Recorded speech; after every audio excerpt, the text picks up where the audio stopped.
ఇవాళ అదేమీ లేదండి, సాఫ్ట్వేరేనా, ప్యాకేజీ ఎంత, ప్యాకేజీయే, దాని కింద చాలా లీకేజీ ఉంటుంది. ఎన్ని లక్షల ప్యాకేజీ ఉంటే అంత గొప్ప. కానీ సాఫ్ట్వేర్ ఉద్యోగస్తుల్లో చాలామందికి పిల్లలు కలగడం లేదు.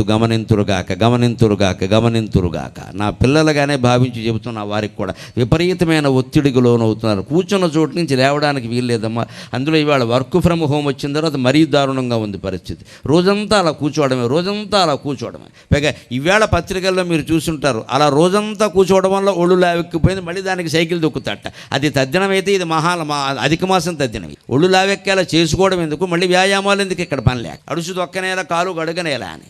అదే రైతు కుటుంబాల్లో పిల్లలు ఎవరైనా అలా ఒళ్ళు పెంచే అవకాశం ఉందండి. పొలం వెళ్లాల్సిందే, ఒంగోవాల్సిందే, ఎండకి ఎండిపోవాల్సిందే, వానకి తడిసిపోవాల్సిందే, చలికి వణికిపోవాల్సిందే, మధ్యాహ్నం వరకు అక్కడ ఉండాల్సిందే. పెళ్ళాం తెచ్చినటువంటి కూడు ఇద్దరూ కలిసి కూర్చుని హాయిగా 2 ముద్దలు ఆనందంగా రైతు బిడ్డ సినిమాలో ఎన్టీ రామారావు గారు చూపించాడు.